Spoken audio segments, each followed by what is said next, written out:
naimbag arabi kada kayo amin kakabsat. Adtoy, ito kabsat yun ni Pastor Joey, idanon ko kada kayo, ti mensahe, iti daytoy apan nagdebosyon tayo.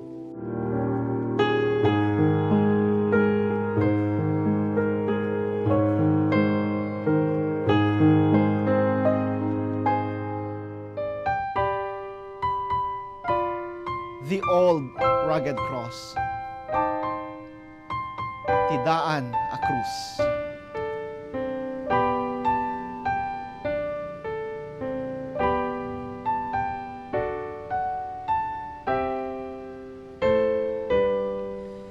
Jay rabaw ti turod, naibayo ti krus, kastandad bain kentuog. Patgekunay ti krus, nakailan saan, ti gayem kuwa kaimbagan. Wen patgek, naididaan na krus, ingatang eskudi agibus. Kapteking natidi masuktan, ti balangatan ay langitan. Naididaan na krus, umumsyen ti lubong, ne makaayayo kanya. Ti kordero ti Diyos, ijay na ibayog, gapu kanya ka man nagpasul. Wen patgek, naididaan na krus, ingatang eskudi agibus. Kaptek ingati di masuktan, ti balangata nailangitan. Naididaan na krus, nakitak imnas na naman tiyan iti dara. Ti kordero ti Diyos, ijay na ibayog, gapu kanya ka man nagbasul. Wen patgek, naididaan na krus, ingatang eskudi agibus. Kaptek ingati di masuktan, ti balangata nailangitan. Ayatek tu krus, ingat panumpalan, uray bain malakaman. Aging gasyangnet, inak mawagan, ijay gloria na ingga satan. Wen patgek, naididaan a krus, ingatang eskudi agibus. Kaptek ingati di masuktan, ti balangata nailangitan. Kaptek ingati di masuktan, ti balangata nailangitan.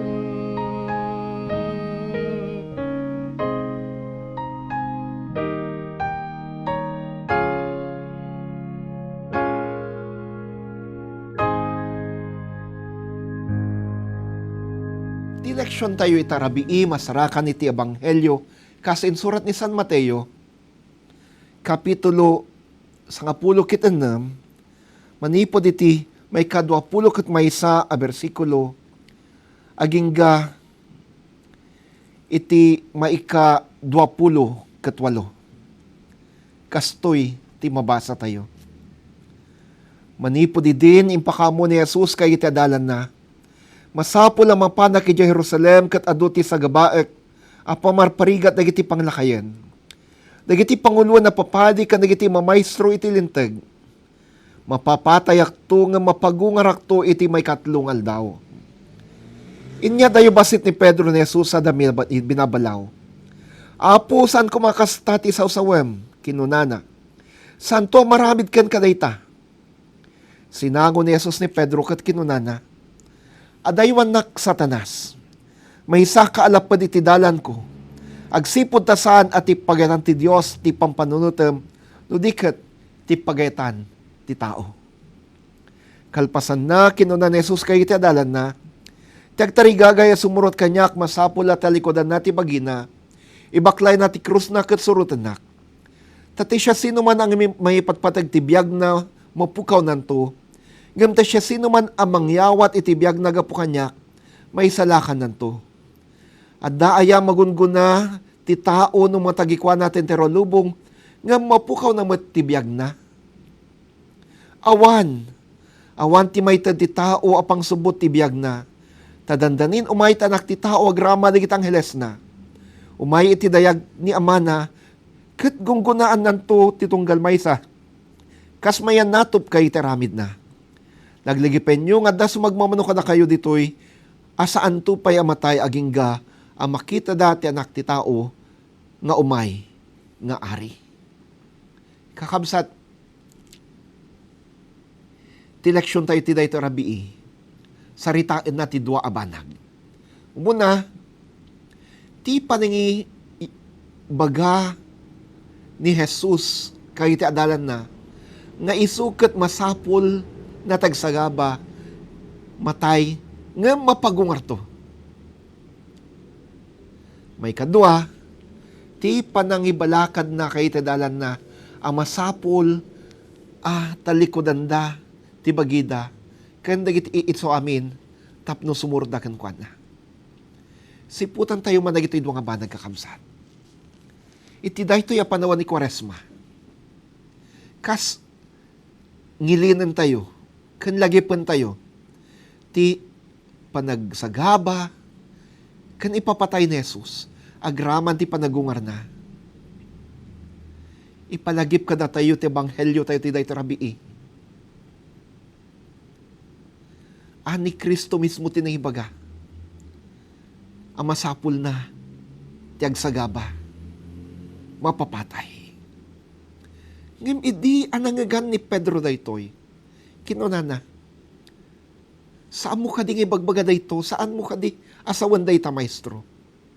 Diyak ipalubos ang mapasamak dayta. Mabalin ko na.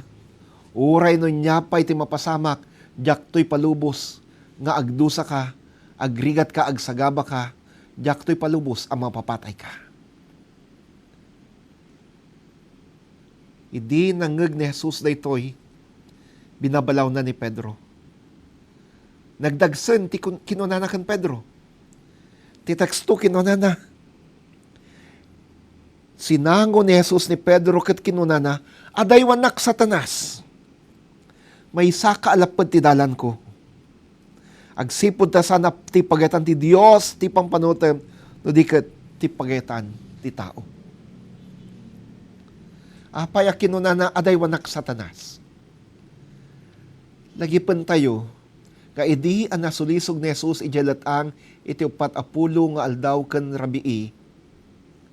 Saan ang nagsardeng sa jay ti panakasulisog na? When nagbaligi, babanti panangaramat na iti sa ti Diyos.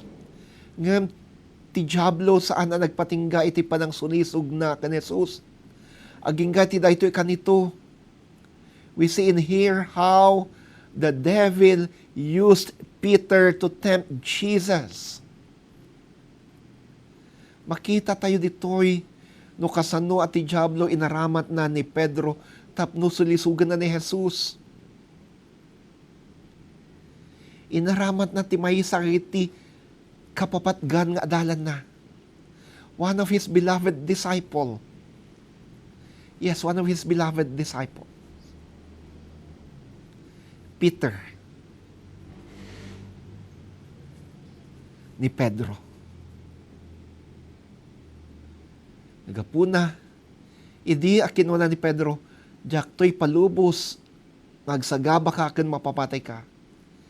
Kinuna ni Jesus, umadayo ka, Satanas. Saan? Ani Pedro ti binagaan na iti Satanas. Amo ni Jesus nga armaten ti Diablo ni Pedro. And so he said, umadayo ka, Satanas. Kakabsat, ti siya sinuman, kanti anyaman, amang lapod, iti panakay patungpal, iti paketan ti Diyos. Kat mabalin ang maawagan, iti Satanas.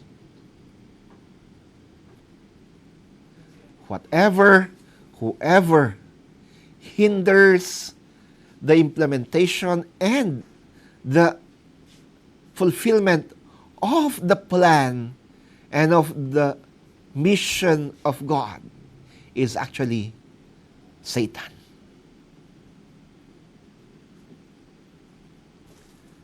Amirisan tayo, dagiti aramid tayo. Amirisan tayo, dagiti bagbagi tayo. Dagiti kadi aramid tayo, dagiti kadi sausawan tayo, dagiti kadi aksyon tayo. Wano da tayo mismo kadi, katlapod, iti panaka, ipatungpal, iti sao, kan pagatan ti Diyos. San tayo kading urayan, ngay baga ni Jesus kada tayo, umadayo ka, Satanas. Let us not allow the devil to use us. San tayo ngay palubos, nga aramatan na tayo ti Diablo. Instead, let Jesus, let God use us for the fulfillment of His mission and of His word. May kadwa kan maudi ni Jesus, binagaan na dagiti dalan na, ti siya sino man asumurot kanyak, talikodan na ti bagina, ibaklay na ti krus na, ket surutan na. The disciples decided to follow Jesus all the way to the cross. Nagiti adalan, nagdesisyon da, asumurot ka ni Jesus, aging ga iti krus. Mabaling ko nayo, Pastor, nunimod lahuan ti, adda ijay sa kaanan ti krus, idi anayilansan ni Jesus di krus. Puno da ijay, ngem, kalpasan na, iti panagungar ni Jesus, nagiti adalan, kadwa na kadakwada, na tayda agpaay ken Kristo. Na tayda gapo iti panangmati da ken Kristo. Na tayda gapo iti panangibingay da iti mensahe ti biagag na nayon ang masarakan ken Kristo. They followed Jesus even to death. Jesus is also calling us to do the same. Ni Jesus awawagan na tayo. Akas iti panangawag na kay iti dalan na. Awitem ti krus mo, kat surutan na.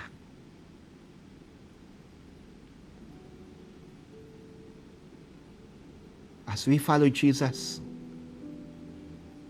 even to the cross, kasurutan tayo ni Jesus, aging ga iti krus. Dahito iti na yung bagadamag. Here is the good news. Just as Jesus didn't end at the cross. Kas ni Jesus saan ang nagpatingga iti cross. No dikit di nagungar manipod iti patay. Jesus didn't end at the cross. Instead, He was raised back to life and went up to heaven and seated at the right hand of God the Father, seated on the throne. Kas na Jesus naguwar, imulhi sa dilangit, kat adaa ang nagtugaw iti trono. We will do the same. Kas di mo ti mapasama kada tayo. We will never end at death. Death is not our end. Instead, that is just the stepping stone for us to heaven. Isu, ti pagbatayan tayo. Ti krus, ti patay, isut pagbatayan tayo. Tapno makapan tayo. Iti sumarno. Ti langit nga ayat na. Jesus invites you not to be a hindrance to the mission. Haan kakading agbaling alapwed iti misyon. Jesus invites you to follow Him. Ni Jesus awisin na kasumurot kan kuana. Ibaklay mo man ti krus mo. And Jesus invites you to live with Him forever in heaven. Kat ni Jesus awisin na ka ang makipagbiag kan kuana ijay langit. Agkararag tayo. Kristo nga Apo, agyaman kami, ti mensayam kada kami tayo dahito rabii. Dawatan ka di, benisyam nagiti amin nga anak mo, akadwak ti dahito yung panagdebosyon. Lead us not only to the cross, O Jesus, but lead us to heaven. I pray for all those who are sick right now. Ikararagak dagiti amin na masakit ita, agasam kan sa ginamida. Dagiti maburburiburan, dagiti adaan iti problema agraman pinansya. Tulungam ida. Tulungam ida. Tinagan mo Kristo, dahito't kararagmi. Amen. Kakabsat, no, ti Apo, karkarita na kayo, amang ibingay, kadagiti bendisyon ngayon ka naawat, kat kayat yu, nga ibingay daytoy iti iglesia, dito Nax, wano kada kami at trabahador, at to'y ti bank accounts, kan GCash account iglesia, mabalin nyo nga, i-transfer, i-deposit, ti sagot yu, kada ito'y nga accounts, kat maganda kami, no, inarami yu dayta, kano sa dino, siya sinot pa kay panana, and we would be so happy to acknowledge your gifts to church, to Christ, and to us, His servants as well. Ti mo minsan pa'y, naimbag arabi ka na kay amin, kat ti Apo'y paamin natin parabor, kan pamedisyon, kan kakati pamilyam. Amen, kan amen. Bye-bye.